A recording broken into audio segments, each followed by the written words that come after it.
He may even identify himself with it and believe that he is what he appears to be. Welcome to the NCE Study Guide. I created this study guide using ChatGPT and Notebook LM. So think of these modules as AI-powered audio flashcards. Each one of these 20 modules contains 10 mock questions representing the kind of questions that you might encounter on the National Counseling exam. I created this primarily for myself, and I decided to make these available to anyone else who might benefit from this kind of study aid. But please note, while I have done my best to ensure that these modules align with NCE content, I encourage you to cross-reference them with trusted study guides and resources for the most accurate preparation. These modules are not affiliated with or endorsed by the NBCC or any official licensing board. And an additional note for those of you tuning in for the deep meditation module. Now, I've been experimenting recently with binaural beats and different sound frequencies that entrain my neurons, and I've really been loving it. And I hope that you do too. I recommend listening to this with headphones or earbuds to get the full effect, and pay close attention to the way that this makes you feel. It's going to start with a review and a quiz from the AI study buddies at Notebook LM, and then it'll conclude with about a 25-minute deep meditation to reinforce those points. Whether you're studying for the NCE, like I still am, or you are well established in your career and you're looking for some self-care that also raises your emotional and intellectual intelligence, a few skill points, it's my pleasure to share these study modules with you. And if you find them valuable, share them with a friend and give this podcast a 5-star rating on iTunes or wherever you listen. And if you'd like to reach out to me personally and say hello, you can email me at ncestudyguide@gmail.com. My name is Glenn. So, with no further ado, here are your AI study buddies from Notebook LM. Enjoy. Welcome back, everyone, to another deep dive into the NCE Study Guide. It's great to be back, ready to explore another fascinating topic. Today we're tackling Deep Meditation Module, 6 out of 20. And it looks like a really interesting one, attachment theory and early development, perfect for anyone working towards becoming a licensed counselor. Absolutely, this stuff is fundamental, and it seems like this module is going to be a bit different too. It mentions using these techniques called neural entrainment and binaural beats to help with learning and recall. I have to admit, I'm pretty intrigued. Yeah, those definitely caught my eye as well. It's not your typical study session setup. So let me start there. What exactly are neural entrainment and binaural beats? Yeah, let's demystify those terms right off the bat. Basically, neural entrainment is the idea that you can sync up your brainwave activity with an external rhythm. Like getting your brain to dance to a specific beat? Exactly. It's like if you have a bunch of clocks ticking at different speeds, and then you introduce a strong, steady beat, they'll all eventually start ticking in time with that beat. I get it. So how do binaural beats fit into this whole brainwave syncing thing? Well, binaural beats are a really clever way to achieve that entrainment. They're created by playing two slightly different frequencies, one in each ear. Your brain, instead of hearing two separate sounds, perceives this third phantom beat, which is the difference between those two frequencies. And that's the magic part. This perceived beat can actually influence your brainwave activity. So it's like tricking your brain into a certain rhythm. Precisely. The module highlights a couple of brainwave states that are particularly relevant for learning and memory. Alpha waves, which are in the 8 to 14 hertz range, are associated with this relaxed, focused state. Kind of like that zone you get into when you're really absorbed in something but not stressed about it. It's perfect for taking in new information. So that's why they suggest using binaural beats to nudge our brains into that alpha state. Makes sense. Right. And then there are theta waves, which are slower in the 4 to 8 hertz range.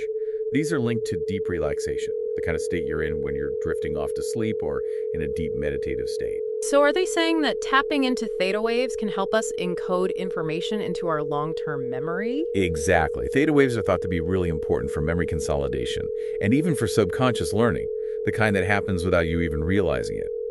So by using binaural beats, this module is aiming to kind of optimize your brain state for absorbing and retaining all this essential knowledge about attachment theory. I've got to say, this is a pretty cool approach. I'm already feeling more focused and ready to dive in. Me too. Now, on to the stars of this module. The big thinkers who shaped our understanding of attachment. We've got John Bowlby, Mary Ainsworth, and Harry Harlow. Each one made unique and essential contributions, and their work is intertwined in really fascinating ways. Okay, let's start with John Bowlby, the man often called the father of attachment theory. What's the essential need to know about him and his ideas for the NCE? Well, Bowlby was a British psychiatrist and psychoanalyst who lived from 1907 to 1990.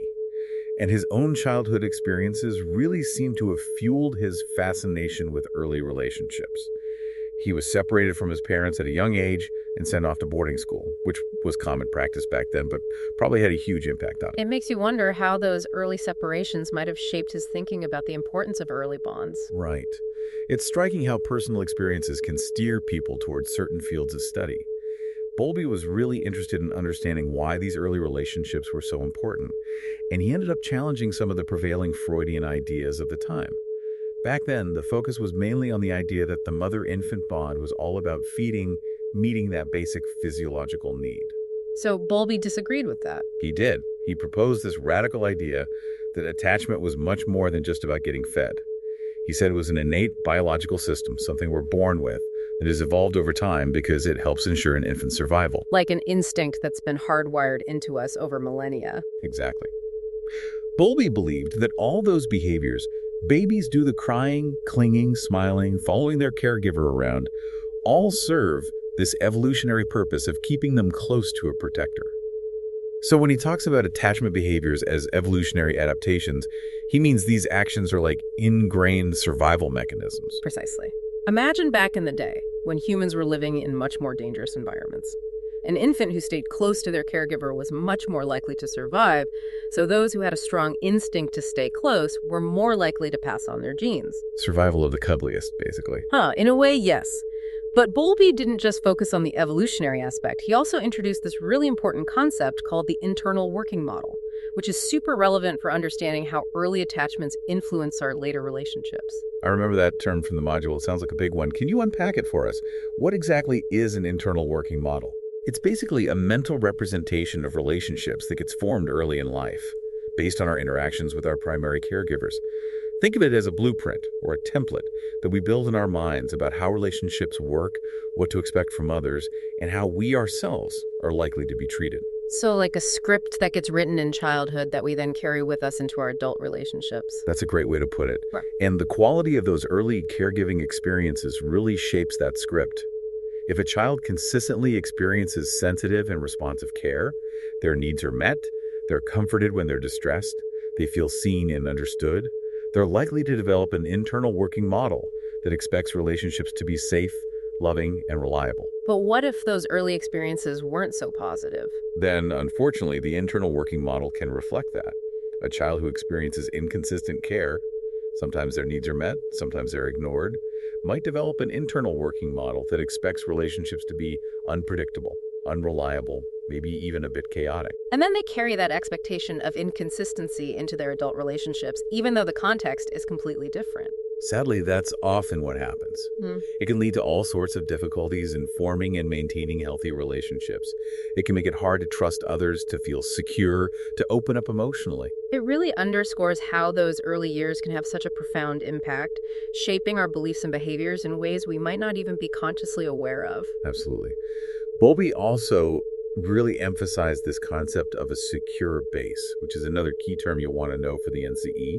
The idea is that when a child has a secure attachment to their caregiver, that caregiver becomes like a safe haven, a place they can always return to for comfort and reassurance. So it's not just about being physically present, but also about being emotionally available and responsive. Exactly. That secure base allows the child to feel confident enough to explore their world, to take risks, to learn and grow. They know that if they venture out and things get a bit scary, they can always come back to their secure base, their caregiver, and get the support they need. And when that secure base isn't consistently available, that's when insecure attachment patterns are more likely to develop. Right. Bowlby identified a few different types of insecure attachment. We'll delve into those more when we talk about Mary Ainsworth's work. But the core idea is that when a child's needs for comfort, connection, and reassurance aren't consistently met, they have to develop alternative strategies for coping with stress and navigating relationships. And those strategies might not be the most adaptive in the long run. Unfortunately, no. They might involve becoming overly clingy or emotionally withdrawn, or even developing disorganized attachment patterns, which can be particularly challenging. Wow. It's amazing how Bowlby's ideas, which were quite revolutionary at the time, have become so foundational to our understanding of child development. It makes you realize how much progress has been made in the field. Absolutely. And it's fascinating to see how Mary Ainsworth's work really built on and expanded Bowlby's theories. She took them from the realm of abstract ideas and turned them into something that could be observed and measured scientifically. She's probably best known for developing the strange situation procedure, right? I remember reading about that. It sounds kind of intense for the babies involved. It is a bit of a strange situation, as the name suggests, but it was really ingenious in its design. It's basically a standardized lab procedure that involves a series of brief separations and reunions between an infant, typically around 12 to 18 months old, and their primary caregiver. So they're intentionally putting the babies through a bit of a stressful experience to see how they react. Yes, but in a very controlled and ethical way, and always with the caregiver nearby. The idea is to observe the infant's behavior throughout the procedure, particularly how they respond when the caregiver leaves the room and then returns. I can see how that would reveal a lot about the quality of the attachment bond. Exactly. It allows researchers to see how the infant uses the caregiver as a secure base, how they seek comfort, how they regulate their emotions when faced with separation. It's like a little window into their internal working model. So, what did Ainsworth discover through the strange situation? What were the main attachment styles she identified? She initially identified three main patterns of attachment. Secure attachment, insecure avoidant attachment, and insecure resistant attachment, which is sometimes also called anxious ambivalent attachment. Let's break those down, starting with secure attachment. What does that look like in the strange situation? A securely attached infant will typically get upset when their caregiver leaves the room. They might cry, search for them, show signs of distress. But when the caregiver returns, they're easily comforted. They greet them with a smile, maybe reach out for a hug, and then they're able to calm down and go back to playing. It's like they trust that even though their secure base temporarily disappeared, it's going to come back and they'll be okay. Exactly. They have that fundamental faith in the caregiver's availability and responsiveness. Now, in contrast, infants with an insecure avoidant attachment style tend to show very little distress when the caregiver leaves. Really? Like they don't even notice or care? It might seem that way on the surface, but what's likely happening is that they've learned to suppress their emotions. They might have had experiences where showing their need for comfort wasn't met with a positive response, so they've adapted by becoming more emotionally detached. So it's like a defense mechanism to protect themselves from potential disappointment or rejection. Right, and when the caregiver returns, these infants might actually avoid contact, turn away, focus on something else. It can be heartbreaking to watch because it's like they're saying, I've learned not to rely on you for comfort. That makes sense, given what we were talking about with internal working models. If their early experiences have taught them that seeking comfort isn't reliable, they adjust their behavior accordingly. Sadly, yes. Now, insecure resistant attachment, on the other hand, is characterized by a very different pattern. These infants get extremely distressed when their caregiver leaves. They might cry inconsolably, cling to them desperately as they're trying to leave. It's like they're terrified of being abandoned. So there's that intense anxiety about separation. Right. But then when the caregiver returns, their behavior gets even more complex. They want comfort, they reach for their caregiver, but then they might also resist being soothed.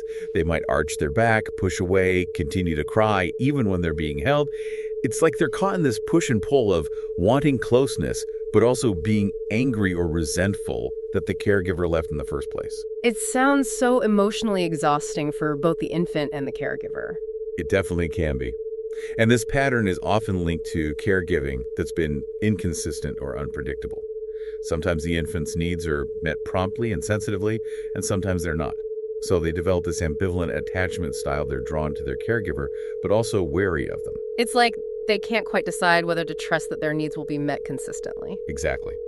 Now, there's a fourth attachment style that Ainsworth and her colleagues identified later on called disorganized attachment. And this one can be particularly concerning. What makes it different from the other three? With disorganized attachment, infants don't show a clear, consistent pattern of behavior in the strange situation. They might seem confused, disoriented, even fearful.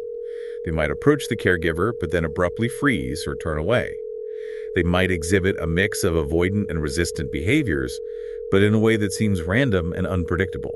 Like, their internal compass for how to navigate relationships is completely scrambled. It's almost as if they're caught in a double bind. They have this innate need for their caregiver's comfort and protection, but they've also learned, perhaps through frightening or traumatic experiences, that their caregiver can be a source of fear or danger. So it's like their safe haven is also their source of threat. Tragically, yes. And this pattern is often associated with experiences of abuse, neglect, or other forms of trauma. It can also occur in families where the caregiver is struggling with their own mental health challenges or unresolved trauma. So Ainsworth's work really expanded our understanding of the different ways that early attachments can manifest and how those patterns can be influenced by the caregiver's behavior and the overall family environment. Absolutely. And her research has been replicated countless times and across many cultures, showing that these attachment styles are not just a Western phenomenon, but seem to be universal. Biology lays the foundation for attachment. The environment, particularly those early caregiving relationships, plays a crucial role in shaping how that attachment unfolds. Right. And that brings us to Harlow, whose research, although ethically controversial, really challenged some of the prevailing assumptions about what drives attachment. His experiments with the rhesus monkeys are both fascinating and kind of unsettling. Can you refresh our memory on what those studies involved? Absolutely.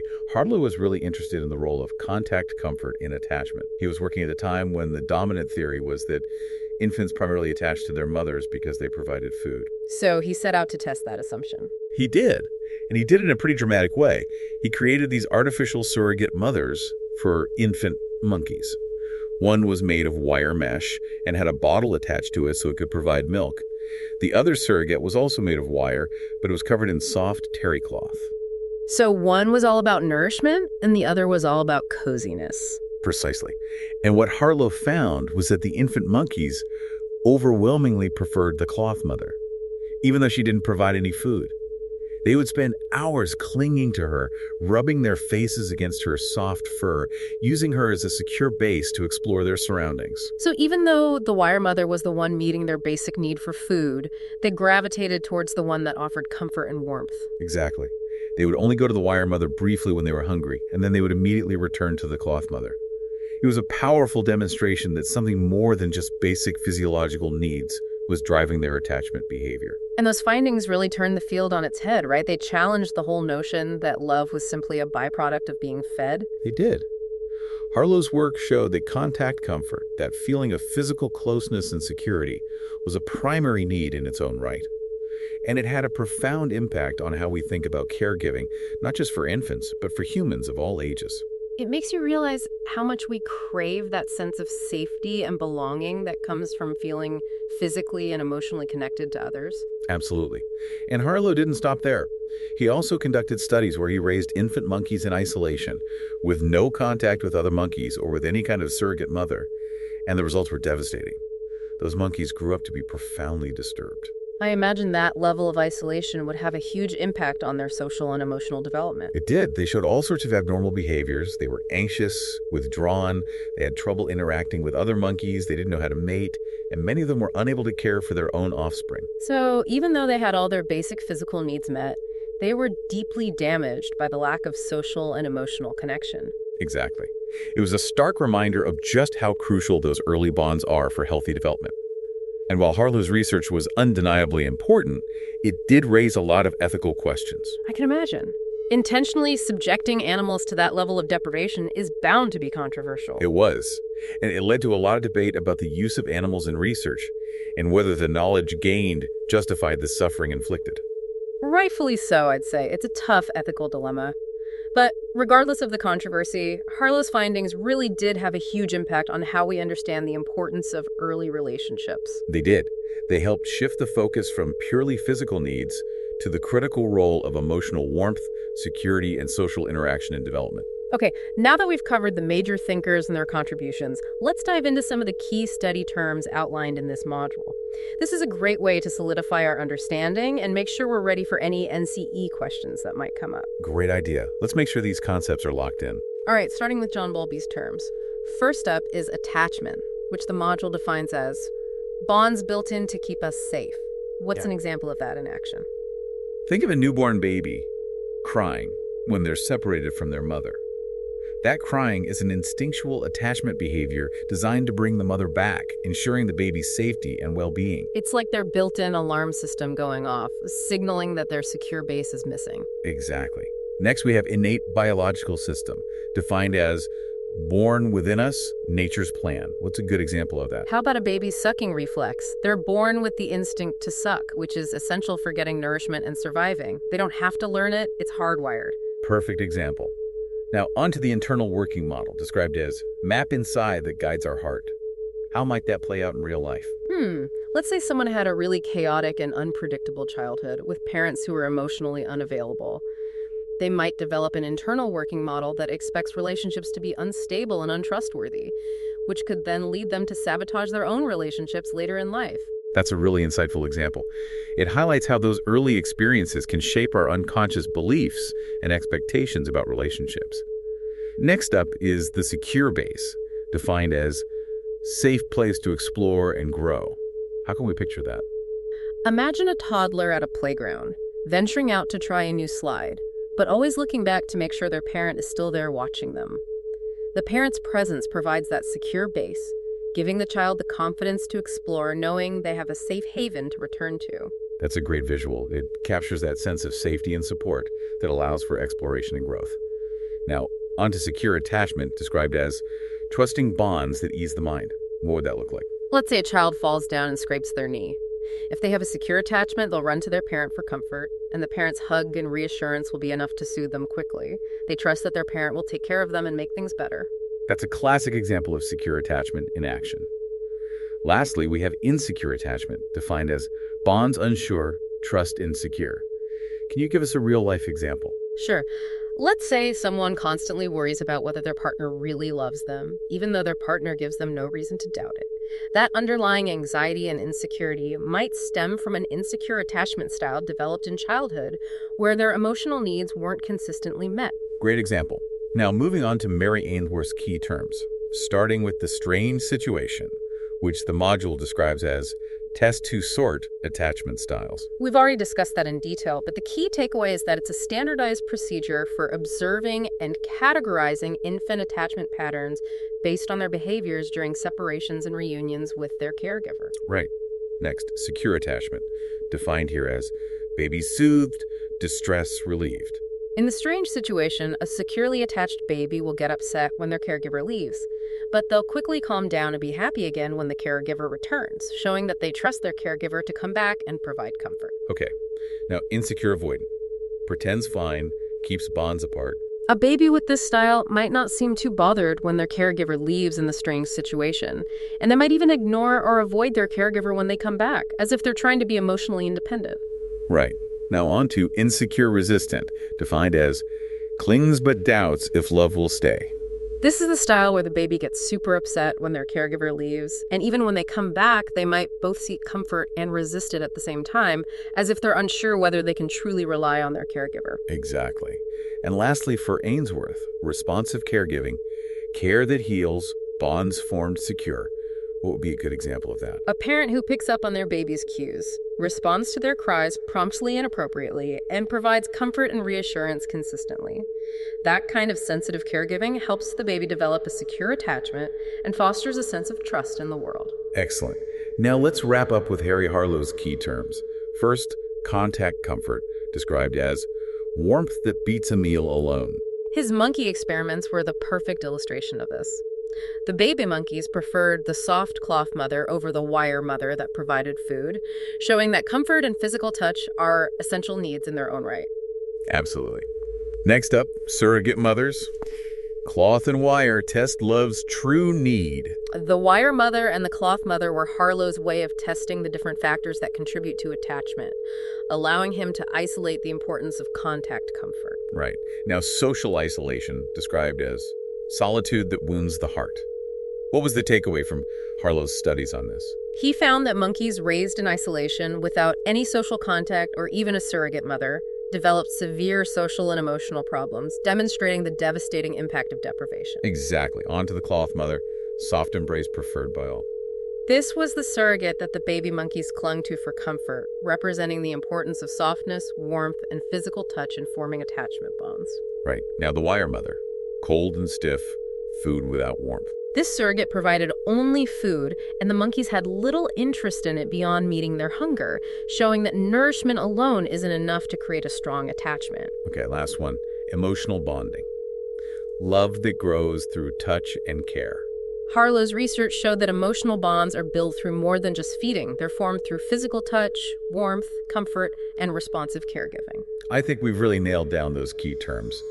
And now for the grand finale, we have the deep meditation section of the module. This is where we can really let these concepts sink in at a deeper level.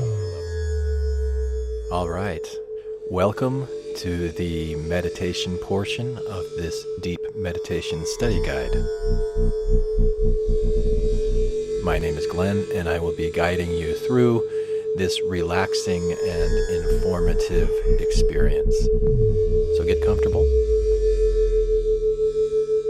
This meditation series has been carefully designed using powerful sound frequencies intended to entrain your neurons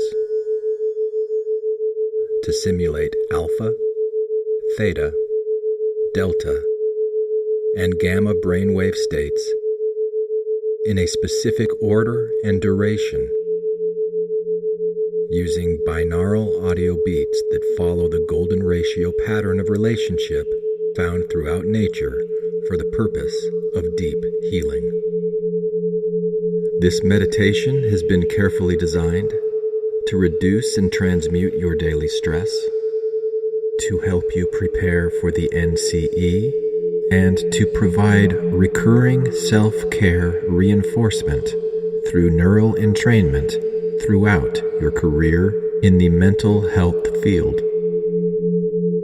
By the end of this meditation series, you will understand all of those words, and so much more, in ways that words alone cannot express.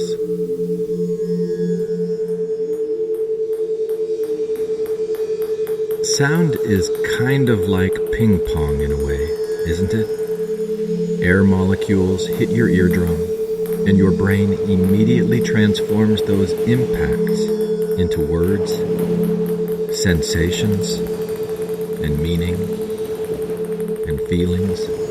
Because of the carefully designed sound frequencies used in this meditation, in order to take full advantage of your brain's transformative powers, it is important that you listen using earbuds or headphones, and that the sounds you hear right now are in your left ear only. If the sound you hear right now is not in your left ear only, change your headphones around now. Once this sound is in your left ear only, you are ready to begin to receive.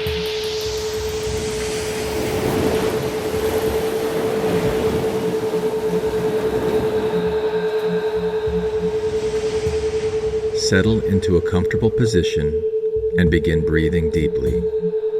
In, 2, 3, 4. Out, 2, 3, 4. In, 2, 3, 4. Out, 2, 3, 4. In. Keep your focus on your breath. 4. Out. 2, 3, 4. In. 2, 3, 4. Out. It's a great opportunity to pause, relax, and allow those insights to integrate into our understanding. Okay, now that we've covered the major thinkers and their contributions, let's dive into some of the Exactly. So find a comfortable position. This is a great way to relax and allow those and make sure we're ready for any. Close your eyes if you like. Great idea. Let's make sure these concepts are locked in. All right, And just allow yourself to settle into this moment. First up is Find a comfortable attachment, position. which the module defines as bonds built. Take a few deep breaths. What's an example? Close your eyes if you like. Think of a newborn baby. Inhaling slowly and deeply, Now, and just exhaling allow yourself fully. to settle in these moments. That crying is an instinctual attachment behavior. Releasing any tension you might be holding in your breath. It's like their built-in alarm system going off. Inhaling As you breathe, bring your awareness to the concept of a secure base.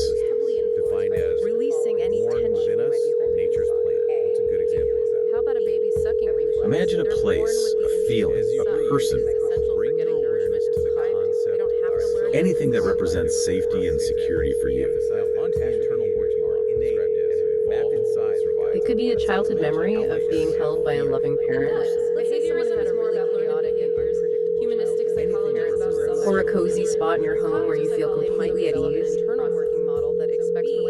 or even an image of a vast open sky that evokes a sense of spaciousness and peace.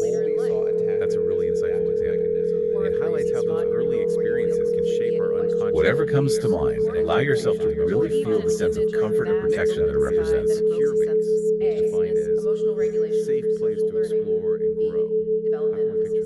Know that you can always return to this secure base whenever you need to feel grounded and supported. But always looking back to make sure their parent is still there watching. Now bring your attention to your internal working model, that internal map of relationships that you've been building since childhood. Notice any beliefs or expectations about relationships that might be influencing your thoughts and behaviors today. Let's say a child falls down. Are they based on positive, supportive experiences, or are they colored by past hurts or disappointments? With each breath, imagine yourself gently updating that internal working model, infusing it with more trust, more security, more positive expectations about connection and intimacy. Sure. Let's say someone imagine yourself gently updating that internal working model, infusing it with more trust. Now bring your awareness to the concept of contact comfort. Recall Harlow's monkeys clinging to their soft cloth mothers, seeking that warmth and physical closeness. Bring your awareness to the concept of contact, which the module describes as. Allow yourself to remember a time when you felt deeply comforted by physical touch.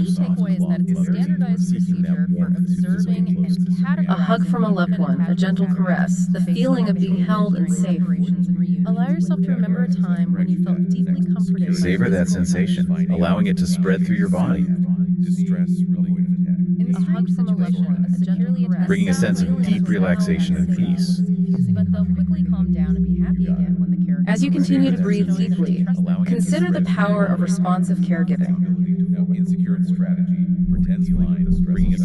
Imagine someone attuned to your needs, responding to your emotions with sensitivity and understanding. And they might even ignore or avoid their response when they come back, as if they're trying to be emotional. Allow yourself to feel the impact of that kind of care. Insecure resistance, defined as clings but doubts if love will stay. This is the style how it fosters trust, security, allow yourself to feel and a sense of belonging. As if they're unsure whether they can truly rely on it. And imagine yourself offering that same kind of responsive care to others, creating connections built on empathy and compassion.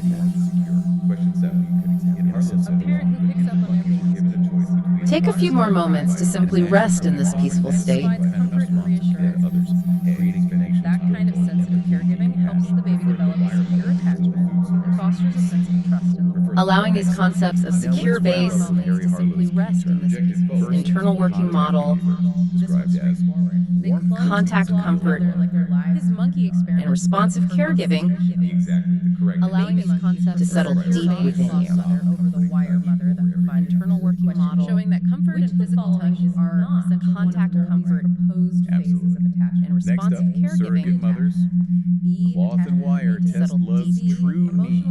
The wire mother and the cloth mother were Harlow's way of testing the different factors that contribute to attachment, allowing him to isolate the importance of contact.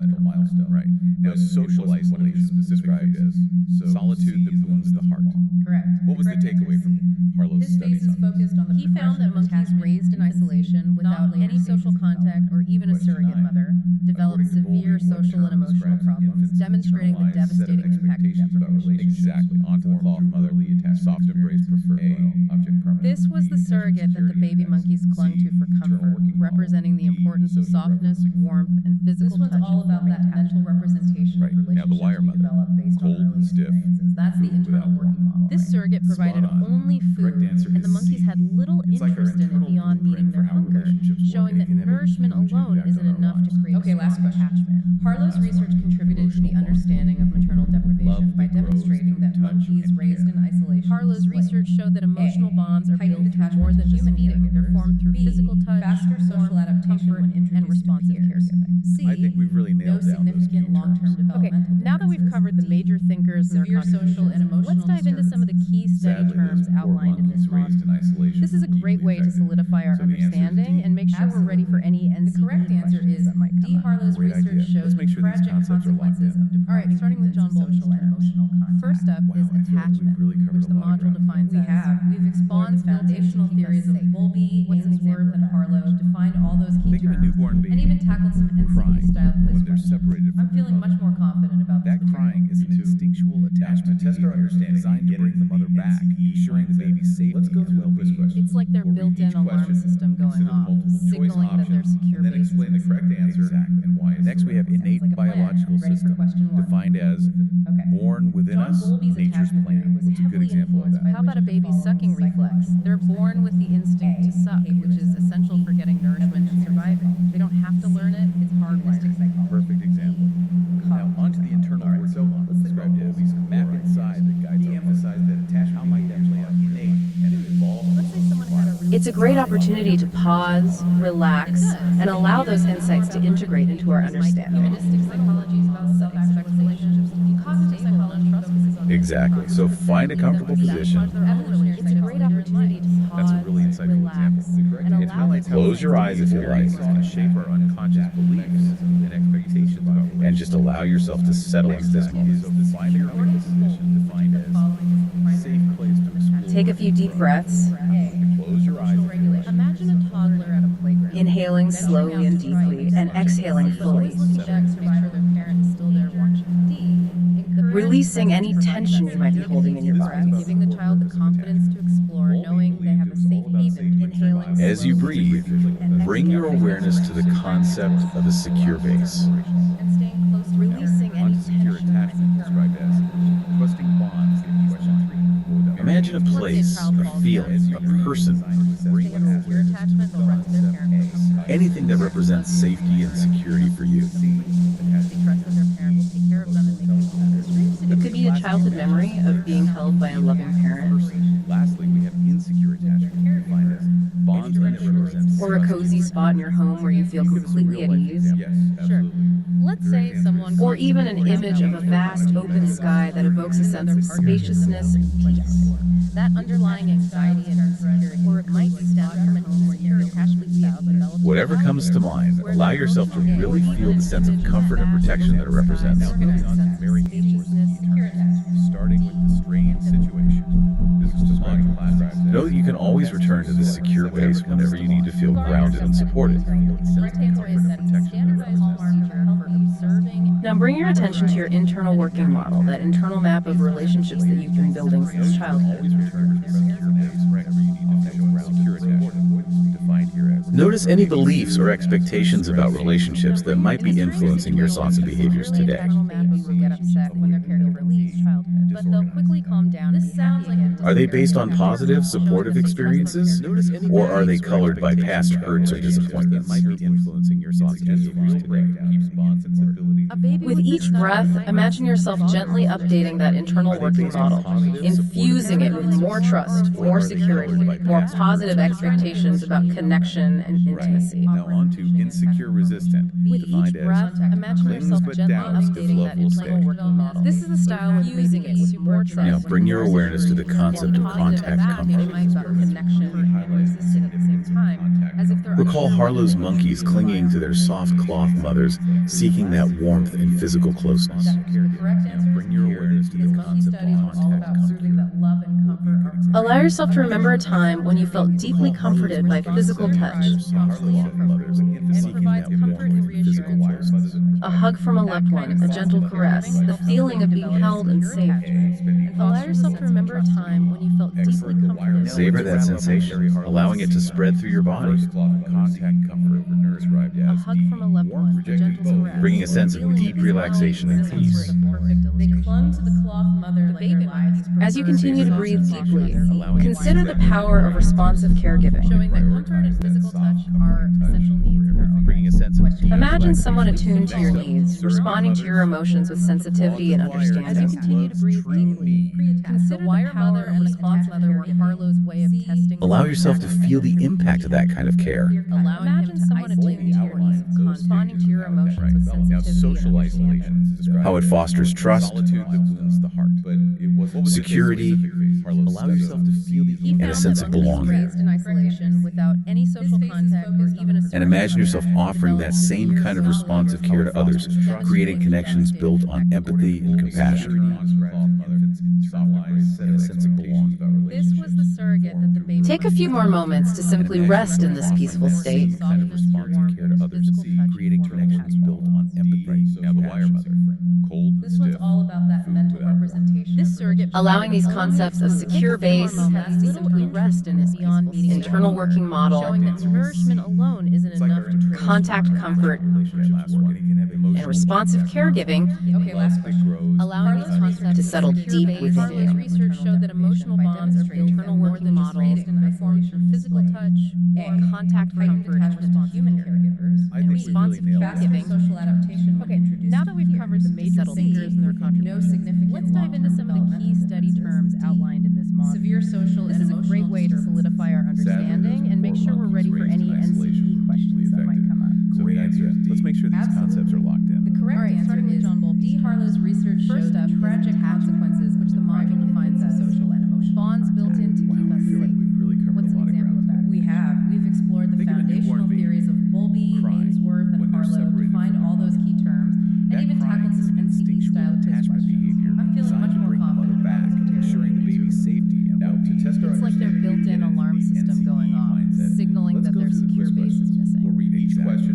Next, we have consider innate multiple choice biological options, system, and then explain defined the correct as answer born wisely. within us, Sounds like a nature's plan. plan. Ready for It's a good question example one. of that. How about a baby's sucking reflex? John They're Bowlby's born with the attachment instinct theory to was suck, heavily which is influenced by essential which of for the getting following nourishment and psychological surviving. They don't have to learn it, it's hardwired. behaviorism, Perfect B. example. Evolutionary Now, psychology, onto the internal working C. model, described as Humanistic psychology, map inside D. that guides our heart. Cognitive psychology. How might that So play out in let's real think about life? Bowlby's core ideas. Let's say someone had a He really emphasized that chaotic and attachment behaviors are unpredictable innate childhood with parents and who are evolved to emotionally promote survival. unavailable. That sounds a lot like They might evolutionary develop an psychology, internal right? working It model does. that expects Behaviorism is more about learned relationships to be unstable and behaviors. untrustworthy. Humanistic psychology is about then lead them to self-actualization. sabotage their own Cognitive relationships later psychology in life. focuses on mental That's a really processes. insightful example. So B, It highlights how those evolutionary early psychology experiences can makes shape our sense. unconscious beliefs The correct and answer is expectations about Bowlby relationships. saw attachment Next as up an is the adaptive secure mechanism that base, increased the survival defined rates as of our ancestors. safe place to Question two. explore and grow. According to How do we Bowlby, which picture of the that? following is the primary Imagine a function of toddler at a attachment in playground, infancy? venturing out to try a new Emotional slide, regulation but through always social looking back learning. to make sure their B, parent is still there development watching of them. self-identity. The parent's C, presence ensuring provides that survival and secure protection base, from danger. giving the child D, the confidence to encouraging explore, knowing independence they have a from safe caregivers. haven to This return one's about to. the core purpose. It's a great opportunity to pause, relax, and allow those insights to integrate into our I think understanding. you're right. Onto The secure correct answer is attachment, C. described as Infants are vulnerable, trusting and staying bonds that close ease to a the mind. caregiver. Exactly. So find a Let's say comfortable child falls position. down and scrapes It's a their great knee. opportunity If they to have a secure pause, attachment, they'll run to their parents and allow those Close your insights eyes if you to like. reassurance What be enough aspect to of soothe them development? quickly. They trust that their parent will take care of And them. just allow yourself to settle into this Lastly, moment. So example find a secure comfortable attachment position. in action. Emotional intelligence. Lastly, we have situation was all Take a few about deep breaths. observing how infants Bonds. react Close your eyes if you to trust separation insecure. reunions with their Inhaling caregivers. slowly and deeply and exhaling Let's say fully. someone Settle. constantly worries about whether their partner really Yes, loves absolutely. them, even though their Releasing partner any doesn't. tension you might be Take a holding deep in your breath. That breath. underlying anxiety and insecurity might stem from an insecure attachment Inhaling style. As you Well, breathe, childhood. bring your Their awareness to the emotional concept of a secure base. Now, moving on to Releasing any tension you might be holding. starting with the strange situation, Disorganized attachment. which the C. module describes. Imagine a place, a feeling, a person. Bring We've already your discussed that in classic detail, but the concept key of a takeaway is that anything that it's represents safety and security for you. Categorized infant attachment The hallmark of a healthy based on their It could be a childhood memory of being held by a loving parent, Right. Infants who display secure attachment reactions defined here as anything that represents or a cozy spot in your home where you feel In completely a at strange ease, situation, a securely attached baby will get or upset even an when image of a feelings vast but open they'll sky that usually evokes a calm down sense of and be happy again when the spaciousness and caregiver peace. returns, showing that they trust their caregiver to come back. This sounds or a like cozy a spot in your home where you feel completely at ease. Whatever comes to mind, allow yourself to really feel the sense of comfort and protection that it represents. Bothers when their caregiver leaves in a strange situation, and they might even ignore or avoid their caregiver when they come back. as Know if that you they're can trying to be always return to emotionally the secure base where you need to feel grounded and supported. Resistance, defined as protection that clings but doubts if love will stay. Now bring your attention to your internal working model, that internal map of relationships that you've been building since childhood. They might both be comforted and resisted at the same time, as if they're unsure whether they can truly Notice any rely on beliefs or expectations about relationships that might be influencing your thoughts and behaviors today. Definitely. The correct answer is B. Are they based on positive, supportive experiences, or are they colored by past hurts or disappointments? That kind of sensitive caregiving. With each breath, imagine yourself gently updating that internal working model, infusing it with more trust, more security, more positive expectations about connection and intimacy. With each breath, imagine yourself gently updating that internal working model, infusing it with more trust. Now bring your awareness to the concept of contact comfort. Showing that comfort and physical touch are essential needs. Recall Harlow's monkeys clinging to their soft cloth mothers, seeking that warmth and physical closeness.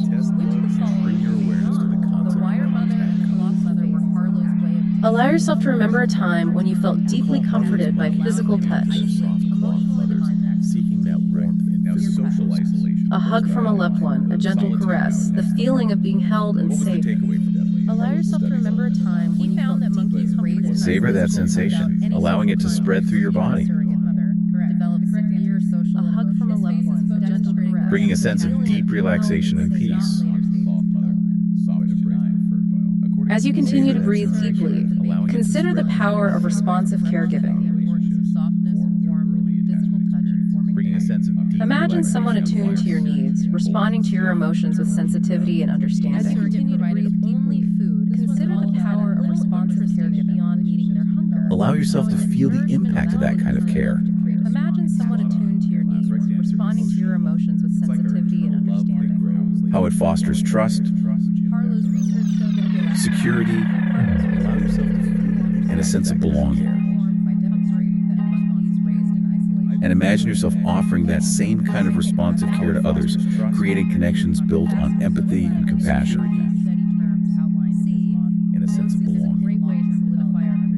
Take a few more moments to simply rest in this peaceful state, Kind of responsive care to others, creating connections built on empathy and compassion. First up is attachment, which the module defines as allowing these concepts of secure base, moments to simply rest in this peaceful state. internal working model, contact comfort, and responsive caregiving Allowing these concepts to settle deep within you. It's like they're feeling Internal working model, signaling that there's contact comfort, and responsive caregiving to settle deep within you.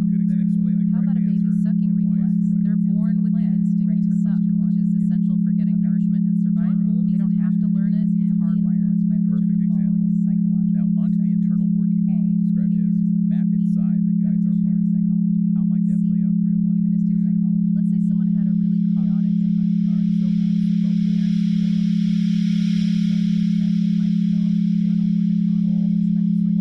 That sounds a lot like evolutionary psychology, right? it does. Behaviorism is more about learned behaviors in life. Humanistic That's a really psychology is about insightful self-actualization. It highlights how those Cognitive early psychology experiences can focuses on shape our the unconscious beliefs The B, and expectations about evolutionary psychology relationships. makes the most sense. Next up is the secure base, defined as Bowlby saw a safe place to explore and grow that increased the survival rates of our ancestors. Imagine a toddler at a playground. According to venturing out to try a new slide, but always looking back to make sure their parent is still there watching them.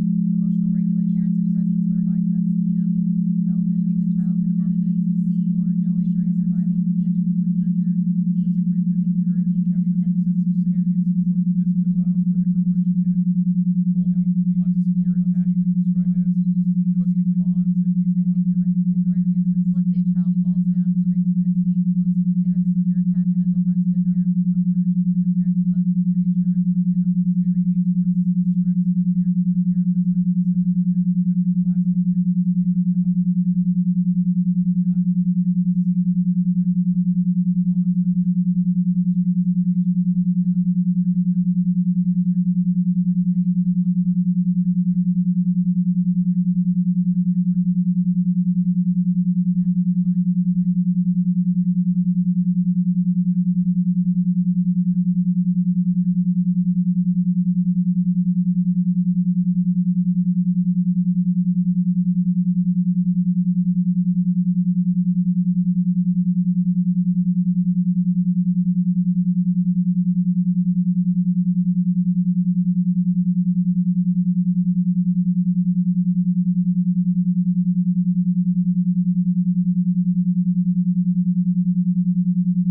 When you feel ready, gently begin to bring your awareness back to the room.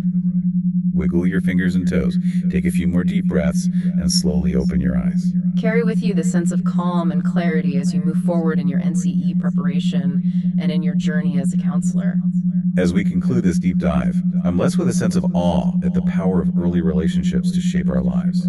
It makes you realize the immense responsibility we have, not only as future counselors, but as human beings, to create environments where secure attachments can flourish. I completely agree, and it makes me wonder, how can we each become a source of that secure base for others, offering that unwavering presence, that compassionate understanding that allows them to feel safe enough to explore, to grow, and to become their fullest selves?